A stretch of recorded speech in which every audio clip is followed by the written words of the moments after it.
സ്വർഗത്തിലും ഭൂമിയിലും മഹത്വം നിറഞ്ഞു നിൽക്കുന്ന മഹത്വത്തിൻ്റെ ഉടമയുടെ കർത്താവിന് എന്നേരവും ആരാധനയും സ്തുതിയും പുകഴ്ചയും ഉണ്ടായിരിക്കട്ടെ. ഈ അൾത്താരെ വന്ന് സാക്ഷ്യപ്പെടുത്തുവാൻ എന്നെ അനുഗ്രഹിച്ച് ഉയർത്തിയ മാതാവിനും ഈശോയ്ക്കും കൊടാനുകോടി നന്ദി. എൻ്റെ പേര് ഷീന. ഞാൻ പാലായിൽ നിന്ന് വരുന്നു. ഞാൻ 2019 ജനുവരി 10 ആദ്യമായി ഇവിടെ വന്ന് ഉടമ്പടി എടുക്കുന്നത്. ഉടമ്പടി എടുക്കാനുള്ള കാരണം, ഞാൻ ഇസ്രായേലിൽ ജോലി നോക്കാൻ ട്രൈ ചെയ്തിട്ട് ഇൻ്റർവ്യൂ ഒക്കെ അറ്റൻഡ് ചെയ്യാൻ ഒരുങ്ങിയിട്ട് 6-7 മാസമായിരുന്നു. എനിക്ക് വിസ തടസ്സമായിരുന്നു. വിസ ഒന്നും റെഡിയാകാമെന്നായിരുന്നില്ല.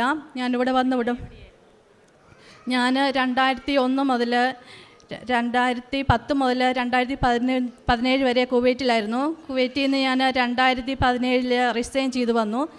2018 മുതൽ ഞാൻ ഇസ്രായേലിന് ട്രൈ ചെയ്തു തുടങ്ങി. ഇൻ്റർവ്യൂ ഒക്കെ അറ്റൻഡ് ചെയ്തു. ഒരുപാട് നാൾ വിസയ്ക്ക് വേണ്ടി ട്രൈ ചെയ്തു, കിട്ടിയില്ല. പിന്നെ 2019 ജനുവരി 10 ഞാൻ ഇവിടെ വന്ന് ഉടമ്പടി എടുത്തു. 2 ആഴ്ച കഴിഞ്ഞപ്പോഴത്തേനും എൻ്റെ വിസ എനിക്ക് ലഭിച്ചു. 2019 ഫെബ്രുവരി 25 ഞാൻ ഇസ്രായേലിലേക്ക് പോയി. കുറേ നാൾ ഞാൻ പ്രാർത്ഥിച്ചു. അത് കഴിഞ്ഞിട്ട് എൻ്റെ പ്രാർത്ഥന ഒട്ടുമില്ലാതായി. പുതിയ കൂട്ടുകാരായി, സീരിയലിന് അഡിക്റ്റായി തുടങ്ങി. പ്രാർത്ഥന എൻ്റെ ജീവിതത്തിൽ നിന്നും തീരെ ഇല്ലാതായി. ഒരധ്യായം ബൈബിൾ വല്ലതും വായിച്ച് ഞാനങ്ങ് നിർത്തുവാൻ അത്രയേ ഉള്ളായിരുന്നു എൻ്റെ പ്രാർത്ഥന. സീരിയലിന് അഡിക്റ്റായി തുടങ്ങിയതോടെ എൻ്റെ ജീവിതവും ചേഞ്ചായി തുടങ്ങി.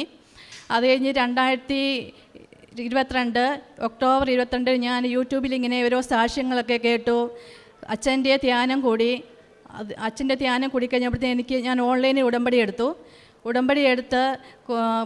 കുറേ ദിവസമൊക്കെ നന്നായിട്ട് പ്രാർത്ഥിച്ചു. അത് കഴിഞ്ഞിട്ട് 3 ദിവസം ഞാൻ എന്നെ തന്നെ വിശുദ്ധീകരിക്കണമെന്ന് എനിക്ക് തോന്നി. ഞാൻ 3 ദിവസം ഭക്ഷണവും വെള്ളവും ഉപയോഗിക്കാതെ 3 ദിവസം ഞാൻ ഉപവസിച്ച് പ്രാർത്ഥിച്ചു. അത് കഴിഞ്ഞിട്ട് ഉപവസിച്ച് പ്രാർത്ഥിച്ചതോടെ എനിക്ക് ഒരുപാട് കൃപകൾ കിട്ടി. എൻ്റെ പാപത്തെയും സാഹചര്യത്തെയും ഞാൻ വെറുത്തുപേക്ഷിച്ചു. എനിക്ക് സീരിയൽ ഞാൻ കാണാതായി. ഫുൾ ടൈം ഞാൻ പ്രാർത്ഥനയിലായി. ധ്യാനങ്ങൾ കൂടുവാനും സാക്ഷ്യങ്ങൾ കേൾക്കുവാനും എല്ലാത്തിനും ഞാൻ ഫുൾ ടൈം പ്രാർത്ഥനയ്ക്കായി ഉപയോഗിച്ചു. പ്രാർത്ഥന ഒരു ലഹരിയായി എനിക്ക് മാറി. അത് കഴിഞ്ഞിട്ട് ഞാൻ പാവപ്പെട്ടവരെ ഒന്നും സഹായിക്കുമായിരുന്നില്ല. ലക്ഷങ്ങൾ എൻ്റെ അക്കൗണ്ടിൽ കിടന്നിട്ടും ഞാൻ ആരെയും സഹായിക്കുമായിരുന്നില്ല. അത് കഴിഞ്ഞിട്ട് ഞാൻ ഒരു ദിവസം എനിക്ക് പ്രെയർ ഗ്രൂപ്പിൽ ഒരു മെസ്സേജ് വന്നു. ഇങ്ങനെ അനാഥാലയത്തെ പിള്ളേർക്ക് ഒരു നേരത്തിന് ഫുഡിനുള്ള പൈസ കൊടുക്കാൻ. ഞാൻ ഒരു മാസത്തെ ഫുഡിനുള്ള പൈസ അവർക്ക് അയച്ചു കൊടുത്തു. അത് കഴിഞ്ഞ് എല്ലാ ബുധനാഴ്ച ഉപവസിച്ച് പ്രാർത്ഥിച്ചു തുടങ്ങി. ആ പൈസ ഞാൻ പാവപ്പെട്ടവരെ സഹായിക്കാനായിട്ട് നീക്കി വെച്ചു. അന്നോട്ട് എല്ലാ ദിവസവും ഞാൻ എല്ലാ ബുധനാഴ്ചയും വെള്ളിയാഴ്ച ഉപവാസം എടുത്തു. ആ പൈസ മുഴുവൻ പാവപ്പെട്ടവരെ സഹായിച്ചു തുടങ്ങി. എൻ്റെ ജീവിതം അപ്പാടെ മാറി തുടങ്ങി. ഞാൻ ഭയങ്കര ദേഷ്യക്കാരിയായിരുന്നു. എല്ലാത്തിനും എനിക്ക് ഭയങ്കര ദേഷ്യമായിരുന്നു. ആ ദേഷ്യമെല്ലാം എൻ്റെ ജീവിതത്തിൽ നിന്ന് അപ്പാടെ മാറി. ജീവിത വിശുദ്ധീകരണത്തിന് ലഭിച്ചോടെ നിത്യതയിലേക്ക് എന്ന ദൈവം നമ്മളെ വിളിച്ചിരിക്കുന്നെന്നും നന്മയെ മുറുകെ പിടിക്കാനും തിന്മയെ വെറുത്ത് ഉപേക്ഷിക്കാനുമുള്ള കൃപ എനിക്ക് കിട്ടി. എൻ്റെ രണ്ടാമത്തെ സാക്ഷ്യം, എൻ്റെ പപ്പായ്ക്ക് സോഡിയം കുറഞ്ഞു പോയി. BP ലോ ആയി തുടങ്ങി.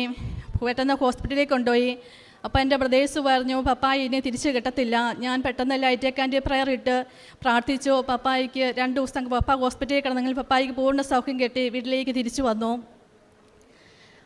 പിന്നെ 2022 ഡിസംബറിൽ ഞാൻ ലീവിന് വന്നു ഇസ്രായേലിൽ ലീവിന് വന്ന് ഇവിടെ വന്ന് ഞാൻ തീർത്ഥാടന ഉടമ്പടി എടുത്ത് എൻ്റെ 3ാമത്തെ നിയോഗം ഞാൻ വെച്ചത്, ഞങ്ങളുടെ സ്ഥലം ഒരുപാട് വർഷങ്ങളായിട്ട് 1-2 വർഷമായിട്ട് വിറ്റുപോകാതെ കിടക്കുമായിരുന്നു.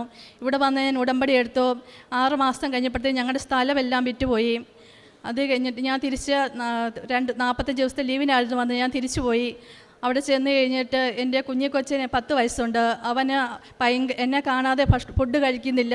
ഭയങ്കര കരച്ചിൽ, സ്കൂളിൽ പോകുന്നില്ല, ഭയങ്കര കരച്ചിൽ. ആ നിലവിളി എൻ്റെ ദൈവത്തിൻ്റെ അടുക്കലെത്തി.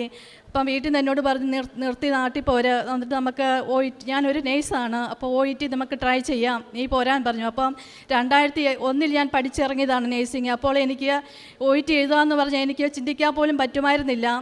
4.5 വർഷം ഇസ്രായേലിൽ ജോലി ചെയ്തിരുന്നെങ്കിലും ഞാൻ ഹോം കെയർ ആയിരുന്നു. അപ്പോൾ ഹോസ്പിറ്റൽ ടച്ച് എനിക്കില്ലായിരുന്നു. എങ്കിലും ഞാൻ ഉടമ്പടി എടുത്ത ധൈര്യത്തിൽ, അമ്മ മാതാവും ഈശോപ്പായി എൻ്റെ കൂടെ ഉണ്ടെന്ന ധൈര്യത്തിൽ ഞാൻ OET പഠിച്ചു തുടങ്ങി. 2023 മെയ്യിൽ ഞാൻ തിരിച്ച് റിസൈൻ ചെയ്ത് നാട്ടിൽ വന്നു. നാട്ടിൽ വന്നിട്ട് ഞാൻ OET എഴുതി. എനിക്ക് B സ്കോർ തന്ന് എൻ്റെ അമ്മ മാതാവും ഈശോപ്പായി അനുഗ്രഹിച്ചു. അടുത്തത് CBT എനിക്ക് എ സ്കോർ. എനിക്ക് കണക്കിന് ഞാൻ തീരെ പുറകാട്ടായിരുന്നു പഠിച്ചുകൊണ്ടിരുന്നപ്പോഴേ. അപ്പോൾ CBTയിലെ എ പാർട്ട് മുഴുവൻ കാൽക്കുലേഷനാണ്. അപ്പോൾ ഞാൻ മാതാവിനോട് പറഞ്ഞു, അമ്മേ എനിക്കിത് തീരെ പറ്റത്തില്ല, എനിക്ക് കാൽക്കുലേഷനൊന്നും എനിക്ക് പഠിച്ചിട്ടും തലയിൽ കയറുന്നില്ല, എൻ്റെ ഈശോപ്പായുടെ അമ്മ മാതാവിൻ്റെ അനുഗ്രഹം ഉണ്ടെങ്കിൽ മാത്രമേ ഞാൻ CBT പാസ്സാകത്തുള്ളൂ. ഞാൻ CBTക്ക് പഠിച്ചു കഴിഞ്ഞിട്ട് ഞാൻ ഡേറ്റ് എടുത്തു കഴിഞ്ഞിട്ട് ഞാൻ അമ്മ മാതാവിന് പറഞ്ഞു, അമ്മ മാതാവ് ഞാൻ ആരോടും പറയുന്നില്ല CBT ഡേറ്റ് എടുത്ത കാര്യം, ഞാൻ എക്സാം എഴുതുന്ന കാര്യവും. ഞാൻ ഇവിടെ വന്ന് എൻ്റെ ഇവിടെ എക്സാം കഴിഞ്ഞ് ഞാൻ ഇതുവഴി വന്ന് എൻ്റെ അമ്മയോട് പറഞ്ഞിട്ട് മാത്രമേ ഞാൻ എല്ലാവരോടും പറയത്തുള്ളൂ എന്ന് പറഞ്ഞു. അതുപോലെ തന്നെ ജൂലൈ 21 ഞാൻ എക്സാം എഴുതാൻ പോയി. എക്സാം എഴുതി കഴിഞ്ഞ് എക്സാം എനിക്ക് പാടായിരുന്നു. എങ്കിലും ഞാൻ 2.5 മണിക്കൂറാണ് CBT എക്സാം. ഞാനെങ്കിലും ഞാൻ 3/4 മണിക്കൂർ കൊണ്ട് എക്സാം എഴുതി കഴിഞ്ഞു. തിരിച്ചിറങ്ങിയപ്പോഴത്തേനും എനിക്ക് റിസൾട്ട് വന്നു. ഞാൻ CBT ക്ലിയർ ചെയ്തു.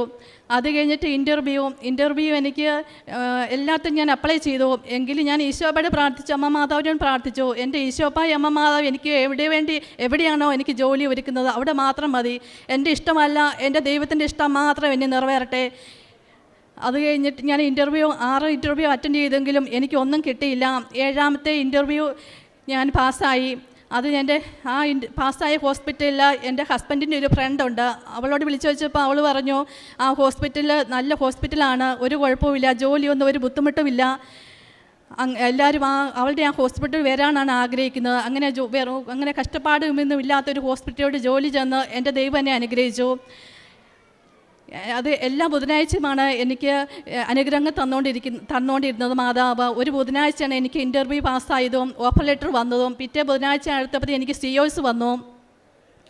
അത് കഴിഞ്ഞ് വിസയ്ക്ക് അപ്ലൈ ചെയ്തു. വിസയ്ക്ക് അപ്ലൈ ചെയ്യുമ്പം എല്ലാവർക്കും അറിയാം, കുവൈറ്റിലും എല്ലാവർക്കും പറയാം, UK-യിലും കാനഡയിലും ഒക്കെ ജോലി നമ്മൾ ട്രൈ ചെയ്യുമ്പോൾ PCC കൊടുക്കണം. എനിക്ക് കുവൈറ്റിലെ PCC എനിക്ക് കിട്ടിയില്ല. ഞാൻ എംബസി വഴി ട്രൈ ചെയ്തെങ്കിലും അവരെനിക്ക് ഒരു അഫിഡാവിറ്റ് പ്ലസ് PCC ഉണ്ടാക്കി തന്നു. അത് വെച്ച് അപ്ലൈ ചെയ്യാൻ പറഞ്ഞു. എംബസി അറ്റൻഡ് ചെയ്തതിൻ്റെ ഒരു ഫോമും ഉണ്ടായിരുന്നു. അത് രണ്ടും വെച്ച് ഞാൻ ഒക്ടോബർ 18 VFC പോയി വിസയ്ക്ക് അപ്ലൈ ചെയ്തു. പിറ്റേ ദിവസം എനിക്കൊരു മെയിൽ വരുവാണ്, നിങ്ങൾക്ക് വിസ ലഭിക്കത്തില്ല, കാരണം ഒറിജിനൽ PCC സബ്മിറ്റ് ചെയ്യാതെ വിസ ഒരിക്കലും കിട്ടത്തില്ല. അപ്പോൾ എൻ്റെ ഉടമ്പടി പുതുക്കേണ്ട സമയമായി. ഞാൻ ഒക്ടോബർ 21 ഇവിടെ വന്ന് ഉടമ്പടി പുതുക്കി. അപ്പോൾ എനിക്ക് മാതാവിനെ കയ്യിലെടുക്കാനുള്ള ഭാഗ്യം കിട്ടി. അപ്പോൾ തന്നെ ഞാൻ ഉറപ്പിച്ചു, എൻ്റെ വിസ തടസ്സം മാറി, എനിക്ക് എന്തായാലും വിസ ലഭിക്കുക തന്നെ ചെയ്യും. അത് കഴിഞ്ഞ് വീട്ടിൽ ചെന്ന് ഞാൻ ലൈറ്റ് ക്യാൻഡിൽ പ്രയറൊക്കെ ഇട്ട് പ്രാർത്ഥിച്ചു. പ്രാർത്ഥനയിൽ ഒത്തിരി പ്രാർത്ഥിച്ചു. പ്രാർത്ഥനയിൽ ഭയങ്കര തീഷ്ണമായി പ്രാർത്ഥിച്ചുകൊണ്ടേയിരുന്നു. അപ്പോൾ ഇന്നലെ എൻ്റെ വിസ എനിക്ക് കിട്ടി. അത് എനിക്ക് ഒറ്റ ഉറപ്പുണ്ട്, മനുഷ്യകരങ്ങൾ കൊണ്ട് ഇത് അസാധ്യമാണ്.